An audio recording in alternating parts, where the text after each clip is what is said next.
आपके साथ बहुत गहरा और पुराना रिश्ता है।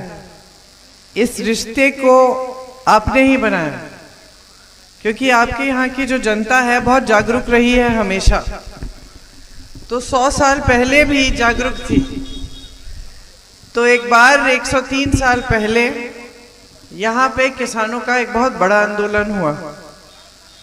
और जब वो आंदोलन हुआ, किसके खिलाफ? उस समय अंग्रेजी साम्राज्य था, उनके खिलाफ आंदोलन हुआ। जब वो आंदोलन हुआ तो उस आंदोलन की चर्चा इलाहाबाद पहुंची, जहां मेरा परिवार रहता था। और उस समय मेरा परिवार भी स्वतंत्रता के आंदोलन में शामिल था। तो उस समय पंडित जवाहरलाल नेहरू यहाँ आए पहली बार, ये देखने के लिए कि यहाँ का कितना मजबूत किसान होगा जो इतने बड़े साम्राज्य के खिलाफ लड़ रहा है, खड़ा है, अपनी मांगे उठा रहा है, अपनी आवाज उठा रहा है। तो जब पंडित नेहरू यहाँ आए तो उन्होंने देखा कि यहाँ के किसान बड़े जागरूक हैं, आंदोलन कर रहे हैं, लड़ रहे हैं। यहाँ 600 किसान शहीद हुए। 600 किसानों को अंग्रेजों ने मार डाला। और उसी समय पंडित नेहरू जी और तमाम यहाँ के किसान गिरफ्तार हुए। वो पहली बार गिरफ्तार जब स्वतंत्रता के आंदोलन में हुए पंडित नेहरू, तो यहीं रायबरेली के धरती पे हुए। तो ये आपकी महानता है और आपकी ऐतिहासिक जागरूकता है, जिसने हमेशा इस देश को राजनीतिक दिशा दी। हमेशा जो सही राजनीति है, न्याय की राजनीति, उसके बाद की। उसके बाद इंदिरा जी आपकी सांसद बनी। जब देश आजाद हुआ उसके बाद इंदिरा जी प्रधानमंत्री थी, आपके पास आती थी, गांव-गांव जाती थी, आपकी बातें सुनती थी, यहाँ का विकास कराती थी, गरीबों को पट्टा दिलवाया उन्होंने। खूब ऐसे काम किए जिससे आपका भला हुआ। लेकिन जब आपको इंदिरा जी की एक नीति पसंद नहीं आई, आपको लगा कि ये नीति ठीक नहीं है, तो आपने इंदिरा जी को भी हरा दिया। प्रधानमंत्री थी उस समय, आपको एक उनकी नीति पसंद नहीं आई, आपने वो चुनाव हराया। इंदिरा जी नाराज नहीं हुई आपसे, आपको दबाने की कोशिश नहीं की उन्होंने आत्मचिंतन किया और वो समझी कि अगर रायबरेली की जनता ही मुझे हरा रही है तो इसका मतलब है कि मुझसे कुछ गलती हुई होगी। आत्मचिंतन करने के बाद, उस गलती को दुरुस्त करने के बाद वापस आई आपके पास और आपने उन्हें चुनाव जिता दिया। तो एक बार हराया, फिर जब उन्होंने ये बात समझी कि जो नीति ठीक नहीं लग रही थी उसको ठीक किया, तो आपने उनको जिता दिया। तो ये एक आपकी पहचान है इस पूरे क्षेत्र की। रायबरेली अमेठी उस समय एक ही क्षेत्र होता था और इस पूरे क्षेत्र की पहचान ये बनी कि यहाँ की जनता बहुत जागरूक है। यहाँ बड़े बड़े प्रधानमंत्री, सांसद बन सकते हैं, लेकिन जनता जवाब जरूर मांगेगी। तो अमेठी में भी यही परंपरा चली। मेरे पिताजी वहाँ के सांसद थे, मैं उनके साथ जाती थी, डांट खाते थे महिलाओं से, गांव में जाते थे तो कि ये बिजली का खंभा आपने लगा दिया, इस पे आपने तार नहीं खींचा। सवाल उठाती थी जनता कि आपको तो हमने कहा था हमें सड़क चाहिए, आपने सड़क बनवा दी, कच्ची है, इसे पक्का कराओ। तो मैं पूछती थी पिताजी को कि डांट खा रहे हैं, आपको बुरा नहीं लग रहा? तो कहते थे बिल्कुल नहीं लग रहा, जनता जागरूक है, ये तो अच्छा है। हमारा देश लोकतंत्र है, हमारे देश में जितने सवाल जनता उठाए, जितना अपनी आवाज उठाए, उतना अच्छा है। मैं प्रधानमंत्री हूं तो जनता का सेवक हूं, जनता डांटे तो मुझे अच्छा लगता है, ये बात करते थे वो। तो फिर वो प्रधानमंत्री थे तो पंचायती राज लागू किया उन्होंने। उनकी क्या विचारधारा थी कि जो गांव में विकास होता है उसके लिए राशि उस समय केंद्र भेजती थी, लेकिन गांव में नहीं भेजती थी। वो डीएम के जरिए होती थी या फिर प्रदेश सरकार के जरिए होती थी। पिताजी ने कहा कि हम प्रधानों को सीधा हम राशि भेजेंगे केंद्र से, ताकि पूरी जो गांव की विकास की राशि है वो प्रधान के पास आ जाए। प्रधान को स्वतंत्रता मिलेगी कि प्रधान तय करे ये राशि कहाँ पे खर्चनी है, किस तरह से विकास का काम करना है, क्या करना है, क्योंकि वो गांव में ही रहते हैं तो उनको ही मालूम होगा कि कहाँ पे ट्यूबवेल लगाना है, कहाँ पे टूटी लगानी है, कहाँ पे सड़क खराब है उसकी मरम्मत करनी है। तो ये सब बातें प्रधान को मालूम होती हैं, गांव वालों से पूछ लेंगे और ये आसानी से विकास हो जाएगा। तो कांग्रेस की विचारधारा हमेशा यही रही कि जनता के हाथों को मजबूत करें, आपकी शक्ति वापस आपके हाथों में दे, और जो देश की राशि है, देश की संपत्ति है, वो भी आपके हाथों में आए। इसीलिए कांग्रेस ने मनरेगा भी शुरू किया, 100 दिन का जो आपको रोजगार गांव में मिलता है, और मनरेगा में खूब पैसे डाले उस समय, ताकि सबको जो 100 दिन की मजदूरी है वो मिल जाती थी। अब हमारी नीतियां जो हैं वो भाजपा की नीतियों से बहुत अलग है, और हमारे नेता, उनका आचरण, उनकी जो विचारधारा है वो भी भाजपा के नेताओं, उनके व्यवहार और उनकी विचारधारा से अलग है। तो हम चाहते थे कि गांव मजबूत बने, हम चाहते थे कि देशवासी को अपने हाथों में हम शक्ति दें, पैसा दें, ताकि आप खुद विकसित हों। तो हमारे कार्यकाल में, मेरी माता जी के कार्यकाल में, इंदिरा जी के कार्यकाल में यहाँ तमाम ऐसे काम हुए। ITI आया, FDDI आया, NTPC आया, एम्स आया, बड़े बड़े हाईवे खुले, ये जो सड़कें हैं जो आपको जोड़ती हैं पूरे देश से, ये बनाए गए। गांव में विकास हुआ, आवास दिए गए बहुत लोगों को, जो गरीब जनता थी उन्हें आवास दिए, पानी का इंतजाम किया, सिंचाई की सुविधा बनी, इंदिरा कनाल बनी। ये तमाम ऐसी चीजें हुई यहाँ जिससे पूरे क्षेत्र का विकास हो रहा था। भाजपा की जो विचारधारा है वो है कि सारी सत्ता, सारी देश की संपत्ति का केंद्रीकरण, मतलब कि आज का प्रधान भी स्वतंत्र नहीं है। यहाँ के जो भाजपा के प्रत्याशी हैं प्रधानों को प्रताड़ित कर रहे हैं, उनको दबाते हैं, उनको धमकाते हैं। प्रधान अगर चाहे कि आपके गांव में कुछ सुविधा उनको देनी है तो स्वतंत्रता से ये नहीं तय कर सकते कि हमें यहाँ पे कुछ काम कराना है। यहाँ के जो भाजपा प्रत्याशी और उनके 5 भाई हैं उनको प्रताड़ित करके, डरा के, धमका के वही काम कराना चाहेंगे जो उनको करना है और जहां उनको कराना है। इसी तरह से कोटेदारों को भी दबा के रखा है। यहाँ के कोटेदार को, यूपी में कोटेदार को 90 रुपए मिलते हैं तकरीबन। इतना कम है आज, 90 रुपए से क्या खरीदेंगे बहन, कुछ मिलेगा नहीं। अलग अलग प्रदेशों में 200 रुपए कम से कम मिल जाते हैं। यहाँ के कोटेदार को वैसे भी बहुत कम पैसे मिलते हैं, ऊपर से इन पे दबाव है, अधिकारियों का दबाव है। कभी कभी अधिकारी भी थोड़े पैसे ले लेता है और 90 रुपए में से 90 के 75 कर लेता है। ऊपर से ये प्रत्याशी और इनके 5 भाई जो सबको बस तंग कर रहे हैं, जमीनें छीन रहे हैं, आतंकित कर रहे हैं पूरे क्षेत्र को। और जो भाजपा की विचारधारा है वो कांग्रेस से अलग कैसी है मैं आपको बताना चाहती हूँ। आज आपको 5 किलो राशन मिल रहा है, मोदी जी की फोटो लगती है उस पे, और जनधन की राशि उन्होंने कहा है कि वो आपको थोड़ा थोड़ा पैसा देते रहते हैं। अब कब वो पैसा, कभी कभी ज्यादातर चुनाव से पहले आता है, ठीक है, थोड़ा सा आ जाता है, 1000 रुपए आ गए, 1500 रुपए आ गए, तो आपको लगता है कि ठीक है हमारे लिए सरकार कुछ कर रही है। सच्चाई क्या है? सच्चाई यह है कि कांग्रेस की सरकार भोजन का अधिकार लाई। भोजन के अधिकार के तहत आपका अधिकार बना दिया कि उसके बाद कोई भी सरकार आई, कानूनी मजबूरी है सरकार की कि आपको भोजन, आपको राशन देना है। समझे आप?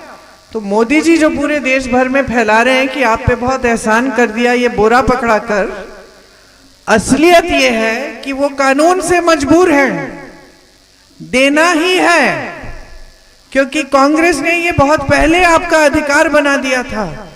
आपको कुछ बात बताऊं, जहां छत्तीसगढ़ में कांग्रेस की सरकार थी वहां भी हम राशन देते थे, कितना देते थे? 35 किलो, 35 किलो। और जब भाजपा की सरकार आई वहां अभी कुछ महीने पहले, घटा के 5 किलो कर दिया।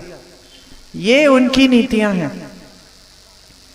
हमारी सरकार जहां है बहनें, कर्नाटका और तेलंगाना में हमारी नीति क्या है? हर गरीब परिवार की जो सबसे बड़ी महिला है उसके खाते में आज के दिन हर महीने 2000 रुपए डाल रही है सरकार। सिर्फ चुनाव के पहले जनधन राशि नहीं दे रही है, हर महीने 2000 रुपए हर गरीब परिवार की सबसे बड़ी महिला के खाते में जा रहे हैं।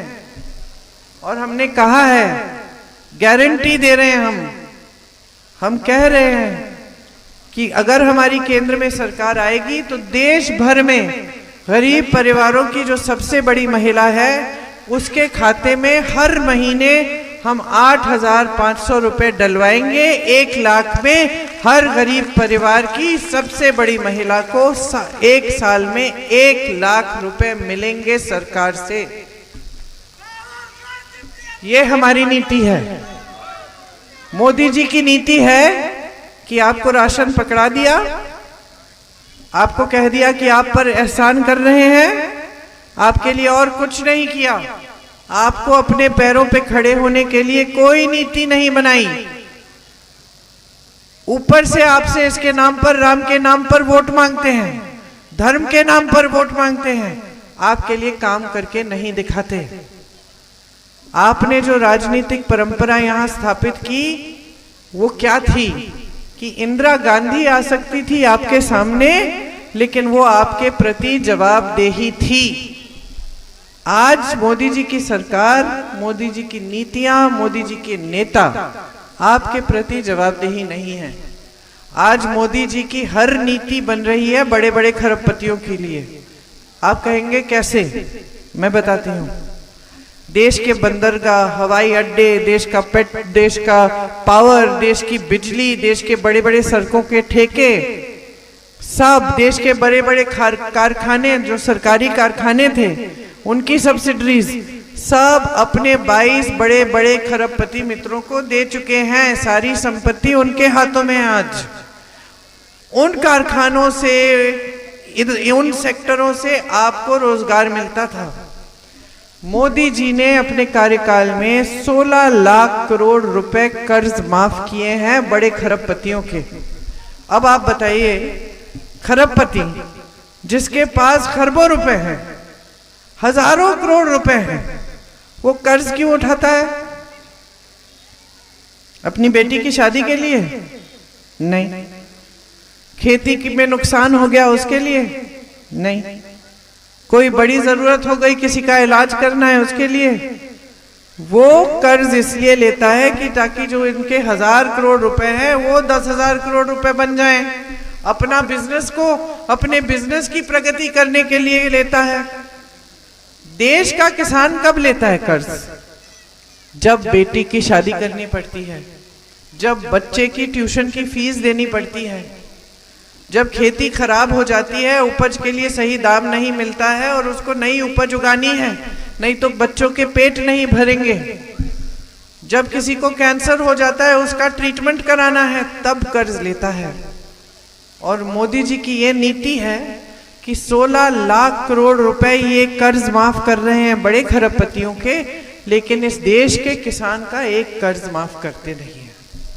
एक कर्ज माफ नहीं किया। कांग्रेस पार्टी कहती है हम कर्ज माफ करना चाहते हैं, मोदी जी कहते हैं देश में पैसे नहीं है, ये लोग झूठ बोल रहे हैं। तो अगर देश में पैसे नहीं हैं तो आप 16 लाख करोड़ रुपए खरबपतियों के कैसे माफ कर रहे हैं? गन्ने का किसान का बकाया था 2 साल पहले 15,000 करोड़ रुपए, पूरे देश के गन्ना किसान का बकाया। मोदी जी ने वो बकाया दिया? नहीं। क्या किया? अपने लिए 2 हवाई जहाज खरीदे बहन जी। 16,000 करोड़ रुपए के 2 हवाई जहाज, जितना बकाया था उससे ज्यादा। उन हवाई जहाजों में घूम रहे हैं अमेरिका, जापान, अफ्रीका, इधर उधर सब जगह, और यहां का किसान आत्महत्या कर रहा है क्योंकि उसका बकाया नहीं मिला। यहाँ का किसान 1 लाख रुपए का कर्ज लेता है, आत्महत्या करता है क्योंकि चुका नहीं पाता, और मोदी जी कुछ नहीं कहते। ये इनकी नीतियां हैं। आज बेरोजगारी चरम पे है। 45 सालों में इतनी बेरोजगारी नहीं हुई जितनी आज है। सोच लीजिए, 70 करोड़ नौजवान हैं जो बेरोजगार हैं। मोदी जी कैसी नीति लाते हैं? अग्निवीर। अग्निवीर क्या है कि जो सेना में भर्ती होती है वो अब 4 साल 5 साल की भर्ती होगी। आप सेना में भर्ती हो जाओगे, घर वापस आ जाओगे 4-5 साल के बाद, फिर से रोजगार ढूंढना शुरू करेंगे। ये नीति है मोदी जी की। तमाम सरकारी कर्मचारी हैं, सारे जितने भी हैं, पुलिस वाले जितने भी हैं, उनको पुराना पेंशन मिलता था। आज क्या मिलता है? आज जहां जहां कांग्रेस के प्रदेश है पुराना पेंशन मिल रहा है। मोदी जी से पूछिए, कहते हैं पैसे ही नहीं है। तो मोदी जी जब कहते हैं कि 70 सालों में कांग्रेस ने कुछ नहीं किया, हमने जो 10 सालों में किया है वो कांग्रेस ने 70 सालों में नहीं किया, तो मैं क्या कहूं कि वैसे सही बात कर रहे हैं। क्यों? क्योंकि 10 सालों में इन्होंने इतनी बेरोजगारी बढ़ा दी है कि कांग्रेस 70 सालों के राज में इतनी बेरोजगारी नहीं थी। और क्या किया मोदी जी ने? महंगाई इतनी बढ़ा दी कि इन 70 सालों में इतनी महंगाई कभी नहीं रही। मोदी जी ने क्या किया? कांग्रेस ने सेना को हमेशा मजबूत किया, सेना को दुर्बल करने का काम किया अग्निवीर लाके मोदी जी ने। 10 सालों में उन्होंने ये काम किया। और क्या किया मोदी जी ने? 16 लाख करोड़ पकड़ा दिए खरबपति को। और जितना भी काम कांग्रेस पार्टी ने किया था, जितनी भी बड़ी संस्थाएं आपके लिए खड़ी की थी, सारी बड़े खरबपतियों को दे दी। ये सच है कि 70 सालों में कांग्रेस ने ऐसा काम नहीं किया। और बताती हूं मोदी जी ने क्या किया 10 सालों में। 70 सालों में से 55 सालों के लिए कांग्रेस का राज था। 55 सालों में कांग्रेस पार्टी इस देश की या दुनिया की सबसे अमीर पार्टी नहीं बन पाई। 10 सालों में मोदी जी ने भाजपा को इस देश और इस दुनिया की सबसे अमीर राजनीतिक पार्टी बना दिया है। समझ रहे हैं आप?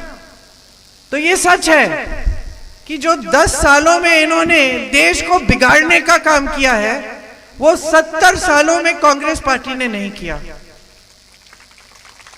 कांग्रेस पार्टी ने हर सुविधा आपके लिए बनाई। बड़ी बड़ी संस्थाएं, IIT, IIM, एम्स जैसे अस्पताल, भाखरा नंगल जैसा डैम, बड़ी बड़ी सड़कें, सारा कांग्रेस के जमाने में बना। मोदी जी एक बात बता दें, क्या किया उन्होंने 10 सालों में? जनता एकदम प्रताड़ित है। मेरी बहनें दुकान जाती हो, कुछ खरीद भी पाती हो? खाली हाथ वापस आती हो? मैं जानती हूँ। 5 चीज सोच के जाओगी, 3 लेके आओगी, 2 लेके आओगी, 3 छोड़ दोगी। बोल दोगी कि भाई अभी ज्यादा जरूरत नहीं है, छोड़ दीजिए, बाद में देखेंगे, 2-3 दिन बाद देखते हैं, अगर ज्यादा जरूरत पड़ेगी तो ले लेंगे, है कि नहीं? बच्चे का इलाज करना पड़ता है, घबराहट होती है कि नहीं? कैसे होगा? डॉक्टर के पास जाना है, फीस भरनी है, कैसे भरेंगे? बच्चा कहता है मुझे नई कमीज चाहिए, आप कहते हो रुक जाओ, अभी नहीं, बाद में खरीदेंगे। त्योहार आता है, घर की लिपाई पुताई करनी है, कुछ खरीदना है घर के लिए, मेहमान आएंगे, खाना बनाना है, नई धोती खरीदनी है, खरीद पाते हो? घबराहट होती है कि त्योहार आ रहा है। त्योहार तो खुशी का मौका होता है। आज ये परिस्थितियां बन गई हैं कि घबराहट होती है कि दिवाली आएगी, क्या करेंगे, किस तरह से खर्चा करेंगे। हर खेती के सामान पे GST लगा रखा है, खेती से कमाई नहीं हो रही है। एक जमाने में खेती से रोजगार बनते थे। मोदी जी के जमाने में GST भरते भरते पेट्रोल डीजल के दाम इतने बढ़ गए हैं, आप GST भर रहे हो हर खेती के सामान पे, आपको खाद नहीं मिल रहा है, उपज का दाम नहीं मिल रहा है, आप कमा ही नहीं पा रहे हो, कर्ज में डूब रहे हो। और मोदी जी के जमाने में आप मेहनत करके बच्चों को पढ़ा रहे हो, लिखा रहे हो, रोजगार नहीं मिल रहा, पेपर लीक हो रहा है, घोटाला हो रहा है, वो भी नहीं हुआ। अगर पास भी हो गया बच्चा, नियुक्ति भी हो गई, फिर भी मतलब सूची में नाम भी आ गया, फिर भी नियुक्ति नहीं होगी, फिर भी नौकरी नहीं मिलेगी। कुछ बच्चे हैं जो 27-28 साल के हो गए हैं, अभी भी नौकरी के इंतजार में हैं, पेपर पे पेपर दे रहे हैं। और यहाँ आप कर्ज उठा रहे हैं कि ट्यूशन, अच्छी ट्यूशन की जगह में भेज देंगे, ट्यूशन कर लेंगे, पढ़ेंगे, लिखेंगे, बड़े होकर रोजगार मिलेगा, हमारी देखभाल करेंगे। कुछ नहीं बन पा रहा है। महंगाई इतनी हो गई है, बेरोजगारी इतनी हो गई है कि परिवार में 2-2, 3-3 सदस्य भी कमा लें तो पूरा नहीं हो रहा है। ये है मोदी जी का राज, ये है सच्चाई जो आप जी रहे हो। और मोदी जी मंच पर आकर क्या बातें करते हैं, आप टीवी देखते हैं तो आप देखें, एक बार उनके मुंह से बेरोजगारी शब्द निकलता है, महंगाई शब्द निकलता है, कहां कहां की फिजूल की बातें। कभी कहेंगे कि कांग्रेस पार्टी धर्म विरोधी है। अरे भाई, कांग्रेस पार्टी तो महात्मा गांधी जी की पार्टी है। महात्मा गांधी जी ने तो पूरा आंदोलन भगवत गीता की सीख पे किया। सत्यमेव जयते कहां से आया? हिंदू धर्म की सीख थी। सारे नेताओं ने आंदोलन किया, विश्व में प्रसिद्ध हुआ आंदोलन कि ये पहला ऐसा आंदोलन है जहां हिंसा का इस्तेमाल नहीं हुआ। इतने बड़े साम्राज्य को झुका दिया। और क्या निकला उनके मुंह से जिस दिन गांधी जी को मार डाला? हे राम। गांधी जी ने मरते दम तक हे राम, हे राम, हे राम कहा। हम सब गांधी जी के शिष्य हैं, हम सब गांधी जी के पथ पे चलते हैं। हमें धर्म विरोधी बना दिया आपने। और आप धर्म का इस्तेमाल करते हैं लोगों को गुमराह करने के लिए, समाज में नफरत फैलाने के लिए और वोट लेने के लिए। और आप अपने आप को धार्मिक कहते हैं। किस लिहाज से बन गए आप धार्मिक?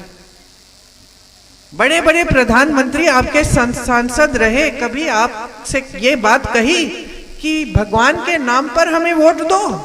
कभी नहीं कही। यही कहा कि हम भगवान को मानते हैं, पूरी श्रद्धा है भगवान के लिए, हमारा सारा काम, हमारा सारा जीवन भगवान को समर्पित है। हम सेवा करते हैं जनता के लिए तो वो भगवान की सेवा है। यही कहा कि अपना वोट जागरूकता से दो, अपने लिए दो, जो काम करता है काम के नाम पे दो।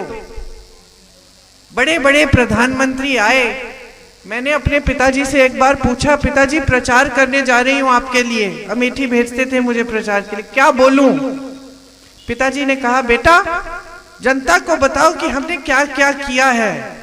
हमने BHEL खोला है, HAL खोला है, सड़कें बनाई हैं, और जनता को समझाओ कि अगर हमें फिर से सत्ता देंगे तो हम इस काम को आगे बढ़ाएंगे, हम उनका विकास करेंगे। जितने भी प्रधानमंत्री रहे हैं आज तक, उन सब ने आपसे, भाजपा के भी जो रहे हैं, वाजपेयी जी भी रहे, उन सब ने आपसे काम के आधार पर वोट मांगा। ये पहले प्रधानमंत्री हैं जो कहते हैं भगवान के नाम पर वोट डालो और काम के बारे में जनता ना पूछे तो अच्छा है। क्योंकि कह नहीं पा रहे हैं, क्योंकि कह नहीं पा रहे हैं कि क्या किया है आपने 10 सालों में। बेरोजगारी बढ़ा दी है, महंगाई बढ़ा दी है, क्या विकास का काम किया है? अपने बड़े बड़े खरबपति मित्रों को विकसित कर दिया है। और जनता रहे गरीबी की खाई में, जबकि सारी संपत्ति जनता की है। इस देश में इंदिरा जी ने बैंकों का राष्ट्रीयकरण किया।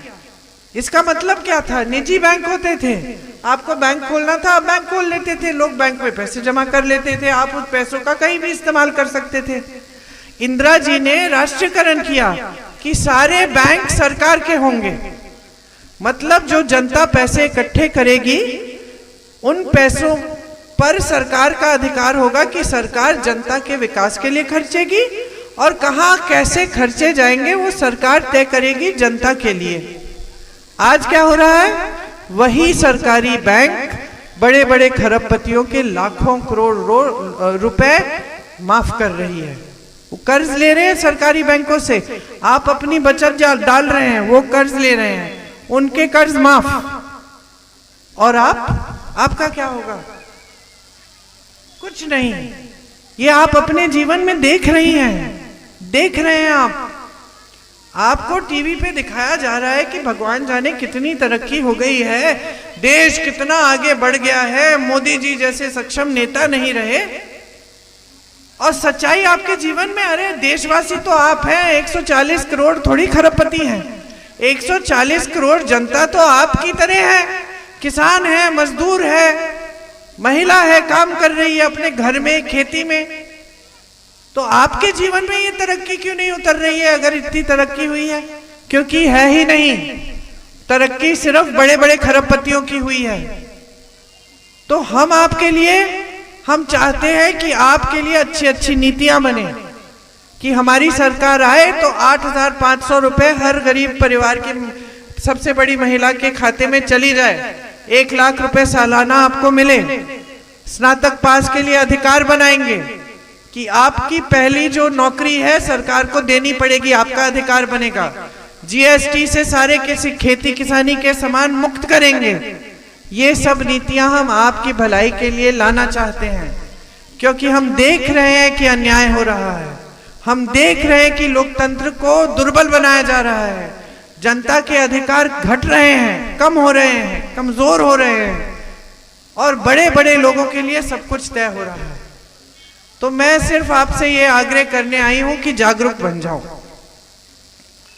आप खुद पता करो कि जहां कांग्रेस की सरकारें हैं वहां ये सच है कि महिलाओं के खाते में 2,000 रुपए आ रहे हैं।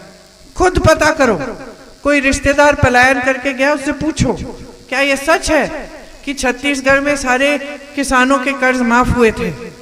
पता करो क्या ये सच है कि जहां कांग्रेस की सरकार है वहां पंचायतें मजबूत हो रही हैं, मनरेगा के पैसे मिल रहे हैं। हम तो शहरी मनरेगा करना चाह रहे हैं आपके लिए, कि अगर हमारी सरकार आएगी तो शहरों में भी मनरेगा होगा, 100 दिन का रोजगार शहरों में भी पक्का होगा। श्रमिकों के लिए 400 रुपए से कम मजदूरी कोई नहीं दे पाएगा, ये हम करना चाह रहे हैं। तमाम ऐसे काम हैं जो हम आपके लिए करना चाह रहे हैं और हम आपको करके दिखाएंगे। इसका प्रमाण ये है कि मेरे परिवार के सदस्यों ने आजीवन आपके लिए काम किया, शहीद हुए देश के लिए। आज रायबरेली की पूरी पहचान यही है कि यहाँ जितने भी विकास के कार्य हुए वो इंदिरा जी और सोनिया जी के कार्यकाल में हुए। तो अगर आप चाहते हैं कि आपके हाथ मजबूत बने, आपके बच्चों के भविष्य मजबूत बने, तो एकदम जागरूकता से अपना वोट डालिए। ये वोट आपके अपने पक्ष में जाना चाहिए, जिसकी सही नीतियां हैं, जो आपके बीच में फूट नहीं फैलाएगा, जो सब में अमन चैन रखते हुए सबको आगे बढ़ाएगा और सबके लिए अच्छे अच्छे विकास के कार्य करेगा, उसी को वोट दीजिए।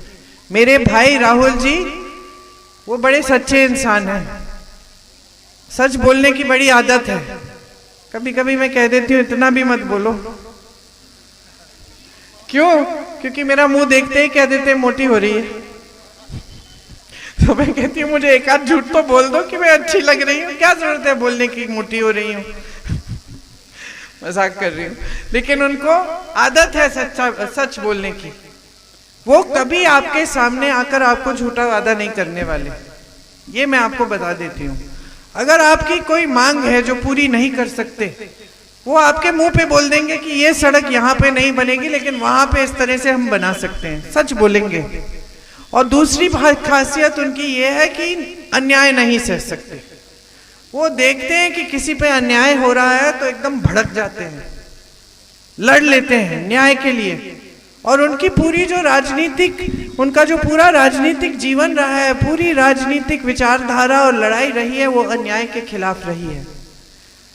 तो वो आज भी न्याय के लिए लड़ रहे हैं। आज भी आपकी आवाज उठा रहे हैं, उन पे तमाम कष्ट लाए मोदी जी। उनको संसद से निकाल दिया, उनको घर से निकाल दिया, उन पे तमाम केस लगा दिए। एक गुजरात में लगाया, एक बिहार में लगाया, एक महाराष्ट्र में लगाया, 6-7 ऐसे केस डाल दिए। क्यों? ताकि आपको वहां कचहरी में जाना पड़े, एक दिन वहां जवाब देना पड़े तो कहीं और देना पड़े, इससे सिर्फ प्रताड़ित करने के लिए। पूरे परिवार को ऐसी ऐसी बढ़िया बढ़िया गालियां दी। इंदिरा जी को कहते हैं देशद्रोही है, मोदी जी कहते हैं। इंदिरा जी जो शहीद हुए देश के लिए, जिन्होंने पाकिस्तान के 2 टुकड़े किए, उनको मोदी जी देशद्रोही का दर्जा दे रहे हैं आज। राजीव गांधी शहीद हुए आपके लिए, उनका खून इस धरती में है, मोदी जी उनको देशद्रोही कहते हैं। मैंने आपको समझाया कि किस तरह से कांग्रेस पार्टी ने स्वतंत्रता का आंदोलन किया। अपने हिंदू धर्म पर ही आधारित था वो आंदोलन, और वो कहते हैं कि कांग्रेस पार्टी हिंदू विरोधी है। तो या तो आप इनके झूठों को माने, या फिर आप सच्चाई देखें कि आपके जीवन में क्या सच्चाई है और देश की राजनीति में क्या सच्चाई है।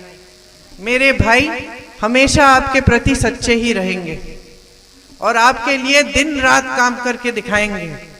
तो आप उनको भारी बहुमत से जिताइए ताकि आपका विकास हो, ताकि देश की राजनीतिक दिशा सही जगह जाए। देंगी? खूब ध्यान से सुनिए मेरी बातें, मैं देख रही थी। धन्यवाद, आपने बहुत ध्यान से मेरी बातें सुनी। 20 तारीख को याद रखिए, राहुल जी का 3रे नंबर पर बटन है, बटन दबाएंगे तो आवाज जरूर आनी चाहिए, वो 2 की आवाज आती है, और फिर उसमें से एक पर्चा निकलेगा मशीन से। उस पर्चे पे भी पंजे का निशान होना चाहिए। अगर पर्चे पे आपको दिखा कि पंजा नहीं है, कमल है या कुछ और है, तो आप कांग्रेस के कार्यकर्ताओं को जरूर बताइएगा जो बूथ के बाहर रहते हैं। आपको बहुत बहुत धन्यवाद, आपने बहुत प्रेम से मेरा स्वागत किया, मेरा इंतजार किया, और आप मेरे भाई को भारी बहुमत से जिताएंगे तो फिर आएंगे, हम दोनों आपके लिए काम करेंगे। जय हिंद।